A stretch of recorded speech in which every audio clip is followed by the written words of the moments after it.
My wife sobbed, "I want to have another baby. With my ex. You'll just pay for everything, right?" I stared at her in disbelief and said, "Run that by me again?" She doubled down. I calmly called my attorney right there. Her face when she realized I was recording the whole conversation. I, 34 male, have been married to my wife, 32, for 6 years. We have a 4-year-old son together. Until 3 weeks ago, I thought we had a solid marriage. Not perfect, but good. We communicated, we laughed, we planned futures. Then she dropped a bomb that I'm still processing. Quick background. My wife has a daughter, now 9, from her previous relationship. Her ex ended things when their daughter was about 2 years old because he wasn't ready to be a father.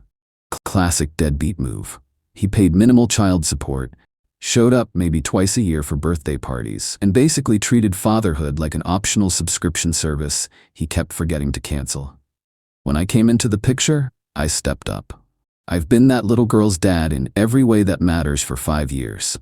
School pickups, homework help, dance recitals, the whole thing. Her bio dad is basically a stranger who sends a card at Christmas with a 20 inside. So 3 weeks ago, my wife sits me down after the kids are in bed. She's been acting weird for about a month, secretive phone calls, stepping out to clear her head, that kind of thing. I figured she was stressed about work. Nope. She starts crying.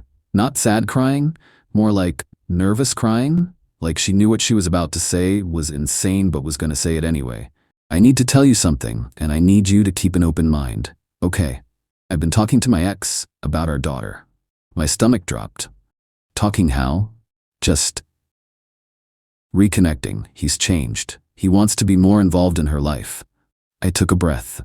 "Look, I don't love that idea, but if the guy genuinely wants to step up for his kid, that's ultimately good for her."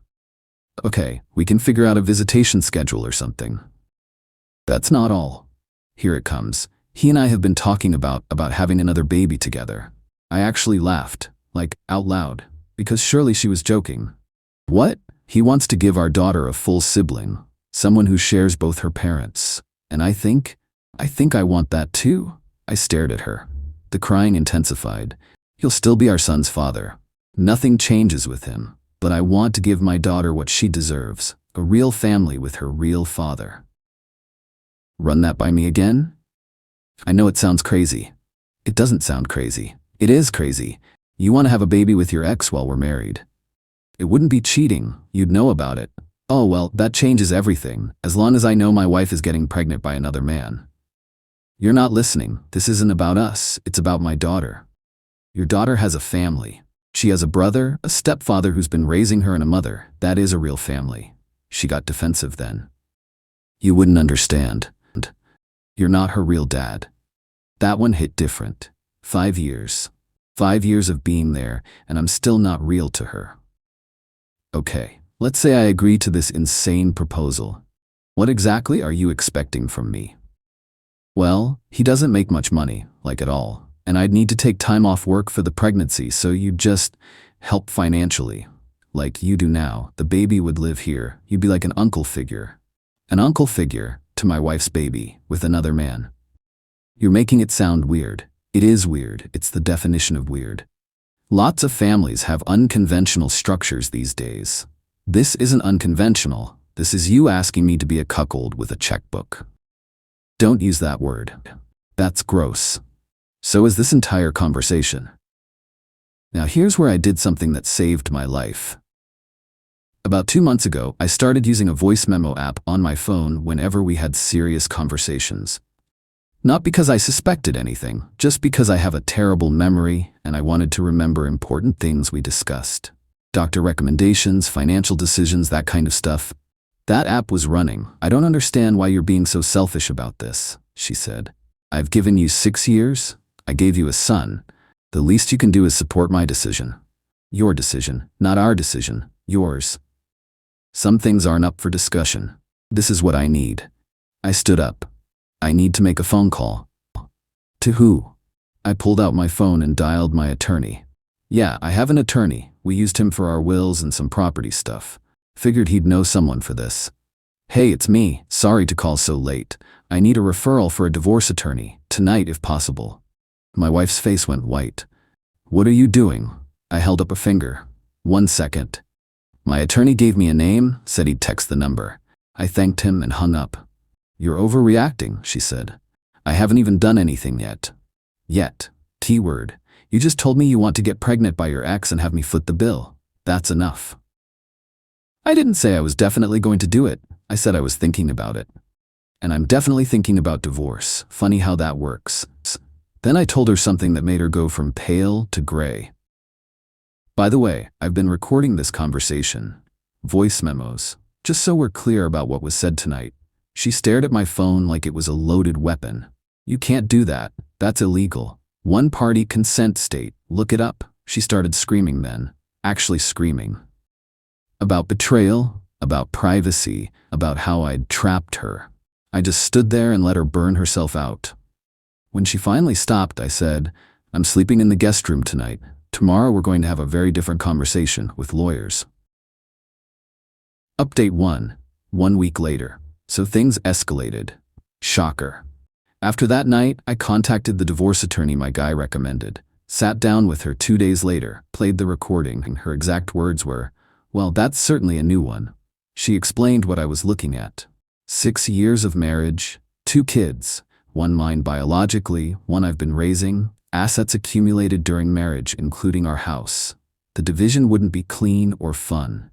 But she said the recording was gold. Not necessarily admissible in court depending on circumstances, but incredibly useful for settlement negotiations. No judge is going to look kindly on a woman who asked her husband to finance her pregnancy with an ex, she said. This gives you leverage. Meanwhile, at home, my wife had launched a full campaign. First, the tears. Constant tears. I made a mistake. I wasn't thinking clearly. Can't we just forget I ever said it? You weren't confused. You had a whole plan. You'd clearly been thinking about this for a while. I was vulnerable. He manipulated me. So you're the victim now. Got it. Then came the family pressure. Her mother called me. This woman has never liked me. I wasn't good enough for her daughter, apparently, despite being the one who actually stuck around and raised her granddaughter. You need to forgive her. Marriages go through rough patches. Ma'am, with respect, your daughter asked me to pay for her to have a baby with another man. That's not a rough patch, that's an exit sign. She was just exploring her feelings. Marriage is about compromise. Ma'am, she didn't ask me to compromise on vacation destinations or paint colors. She asked me to finance her having another man's child while remaining married to me. There's no compromise position there. None. You men are all the same, so rigid, so unwilling to grow. If growing means accepting my wife getting pregnant by her ex, I'll stay exactly the size I am, thanks. She called me cold, heartless, and, my personal favorite, emotionally unavailable. Then hung up. Her sister got involved too. Showed up at our house uninvited while my wife was at work. You're really going to destroy your family over this? I'm destroying the family? Your sister wants to start a second family with her ex while I fund the whole operation. I'm just responding to that. She said she didn't mean it like that, she was just thinking out loud. Thinking out loud about getting pregnant by another man, finding a fertility clinic, expecting me to pay for everything, and having me be the uncle figure to the kid. That's a lot of detail for thinking out loud. You're twisting her words. There's audio. I know exactly what her words were. Her sister's face changed. You recorded her? Sure did. That's disgusting. You violated her trust. She violated our marriage vows, but go off. This is exactly why she needs her real family around her. You've never understood her. I understood her fine for 6 years. What I didn't understand was that I was just a placeholder until her ex decided to come back. She left. I assume she reported back because my wife came home that night with a completely different strategy. Righteous anger.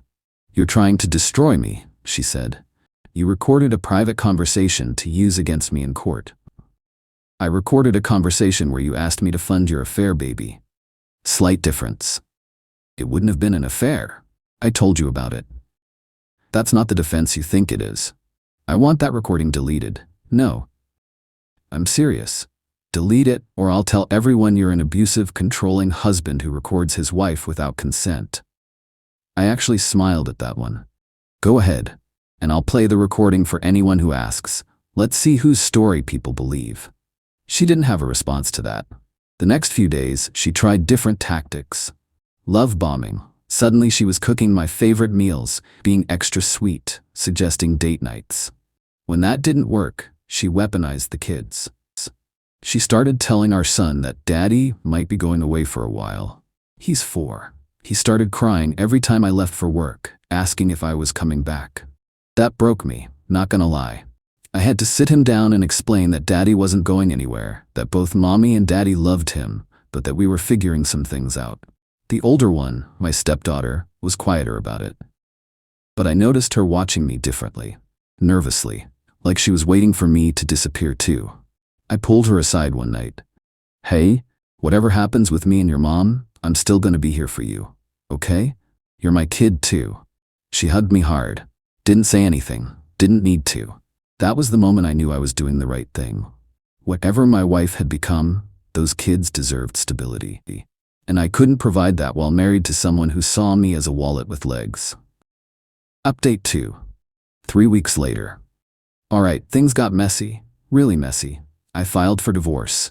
My wife was served at her workplace, which she was furious about. I didn't specifically request that. Process servers go where they go, but she was convinced I'd done it to humiliate her. Everyone saw. My coworkers are talking about me. Maybe they're talking about why you're getting divorced. That's the more interesting story. You're such a piece of work. Her response to getting served was to get her own attorney. Her mother's paying for it, apparently, and go on the offensive. First move. She filed for temporary spousal support and child support, claiming I had abandoned the family by sleeping in the guest room. Her attorney argued that my emotional withdrawal constituted a form of abandonment. My attorney shut that down fast, showed the recording to her attorney in a private meeting. I wasn't in the room, but apparently his face went through several stages of grief. He came back with a much more reasonable counterproposal. But my wife wasn't done. She started playing dirty. She told her daughter's school that I was no longer an authorized pickup for the kid. Just removed me from the list. When I showed up one day to grab her early for a dentist appointment I'd scheduled, the office looked at me like I was some kind of predator. I'm sorry, sir, but you're not on the authorized list. I've been picking her up for 5 years. Her mother removed you yesterday. You'll need to contact her directly. I called my wife. What the hell? She's my daughter. You have no legal rights to her. That one stung because it was technically true. I'd never formally adopted her. We'd talked about it years ago, but her ex never signed away his rights, so it was complicated. At the time, it didn't seem urgent. Now I was paying for that. You're using your daughter as a weapon. I'm protecting my daughter from a hostile situation. I've been nothing but good to that girl. And now you're divorcing her mother. Actions have consequences. The irony was so thick I could have choked on it. The next move was financial. We had a joint credit card for household expenses. She maxed it out, $8,000 in 2 weeks. Designer bags, spa treatments, and, here's the kicker, a consultation fee at a fertility clinic. Yeah, she was still planning to have that baby. I froze the card. She called screaming, "You can't just cut me off." I just did. That card was for groceries and gas, not Gucci bags and baby consultations with your ex. That's my money too. Take it up with your attorney. Her mother got involved again. Called me 36 times in one day. I stopped answering after the third voicemail, which consisted of her calling me every name in the book and promising I'd regret this for the rest of my life. Around this time, her ex entered the picture directly. He'd been a ghost up until now, but apparently my wife told him everything, and he decided to weigh in. He showed up at my office, just walked right in during lunch hour. We need to talk. I looked at this guy, the one who abandoned his daughter for 7 years, the one my wife wanted to have another baby with, the one who thought he could waltz back in and claim what I'd built, and I felt nothing but contempt. No, we don't. Look, man, I get that you're upset, but what happens between me and her isn't really your business anymore. She's still my wife until the papers are signed. Not for long, from what I hear. And once that's done, she's fair game. We've got plans. Big plans. I just figured you'd want to know so you can stop fighting it. Plans that include what, exactly? You making minimum wage while she raises 3 kids? Because that math doesn't add up, buddy. His face twitched. I'm between opportunities right now. You've been between opportunities for 9 years. At what point does that just become unemployment? You don't know anything about my situation. I know you didn't pay child support half the time. I know you missed your daughter's first day of school, her first dance recital, her surgery when she got her tonsils out. I know you're standing in my office acting like you won something when all you did was catch a woman desperate enough to blow up her life for a fantasy. He stepped closer. Watch your mouth. I didn't flinch. Get out of my office before I call security. And good luck with those big plans. You're gonna need it. He left, but not before throwing one more gem. She was always too good for you anyway. I called my attorney immediately after, documented everything, added it to the file. Update 3. Final update, 2 months later. This is the last update. Things are settled enough that I can finally breathe. The divorce is finalized. It wasn't pretty, but it's done. Here's how it shook out. The house was the big fight. We bought it during our marriage and had both names on the deed. She wanted to keep it. I wanted to sell it and split the proceeds. Her argument was that the kids needed stability, that ripping them from their home was cruel. My attorney's counter-argument was that she'd already destabilized the family by, planning to have a baby with her ex. The recording came up again. Her attorney tried to get it excluded, but even without it being formally admitted, the judge had seen enough of the overall picture. Final ruling, house gets sold. Proceeds split 55 to 45 in her favor because of the children. I was bitter about that 5%, but my attorney told me to take the win. You're walking away clean. That's rare for men in divorce court. She's right. I've seen guys get absolutely destroyed. Losing 45% of a house sale was the best case scenario. Child support for my son was straightforward, calculated based on income, shared custody arrangement. I'll pay a reasonable amount. No complaints there. He's my kid, and I want him taken care of. Spousal support was the fight. She wanted 3 years of alimony. Her argument was that she'd sacrificed career advancement to raise the children. My attorney presented financial records showing that I'd been the primary earner the entire marriage, that I'd paid for her to go back to school 2 years ago, and that she was perfectly capable of supporting herself. We also submitted a log of the credit card spending spree, including that fertility clinic consultation. The judge was not impressed. Final ruling, 12 months of rehabilitative alimony at a reduced rate. After that, she's on her own. Her mother was apparently in the courtroom for the final hearing. She stood up and called me a monster, loud enough for everyone to hear. The bailiff escorted her out. I didn't react. At this point, her family's opinion of me is somewhere below the Mariana Trench, and I couldn't care less. Now here's where the story gets its ending. Remember the ex? The guy who showed up at my office talking about fair game? 2 weeks after the divorce was finalized, I got a call from my stepdaughter's school. Emergency contact. They couldn't reach her mother. I rushed over. My stepdaughter was fine, just had a fever and needed to go home. But she looked terrified when she saw me. I thought you weren't allowed to pick me up anymore. Your mom put me back on the list. It's okay. She started crying. Not from the fever, from relief. My mom says I have to go live with my dad sometimes now. She says he's going to be around more. My heart sank. How do you feel about that? I don't want to. I don't know him. He's like a stranger. I held her hand. Whatever happens, I'm still here. You can call me whenever you need to. Okay? Promise? Promise. I took her home, to my wife's new apartment. The house had sold, and she'd moved into a 2-bedroom place across town. When I dropped off my stepdaughter, my ex-wife was there with her ex. They were arguing, loudly. Through the door I could hear, "You said you wanted this. You said you wanted to be a family." I wanted to try, okay? But this is a lot. The kid, the divorce stuff, you being stressed all the time. I left my husband for you. I never asked you to do that. I knocked. The arguing stopped. My ex-wife opened the door, mascara running down her face. "She's got a fever," I said, handing over our stepdaughter. The school called. My ex-wife didn't say anything, just took the kid and closed the door. Her ex was already putting on his jacket. I saw him through the window as I walked to my car. He was on his phone, walking the other direction, leaving again. Probably had another woman on the line already. Some people never change. I found out later from mutual acquaintances what happened after. He bounced within a week of moving in with her. Apparently living with a newly divorced woman and her 2 kids was too much pressure. He wanted the fantasy, the idea of a family, not the actual work of having one. Classic. My ex-wife tried to get back together with me exactly once. She sent a long text about how she'd lost herself and made mistakes and hoped we could find our way back to each other eventually. I didn't respond. There was nothing left to say. That was 3 weeks ago. I've got my son half the time now, week on, week off. He's adjusting. It's hard, but he's a resilient kid. He asks about his mom a lot. I tell him she loves him and that he'll see her soon. I keep my opinions to myself. He doesn't need to carry my baggage. My stepdaughter texts me almost every day. Memes, mostly. Sometimes questions about homework. I answer every single one. I might not have legal rights to her, but she's still my kid in every way that matters. I've told her that if things ever get bad at her mom's place, she can call me.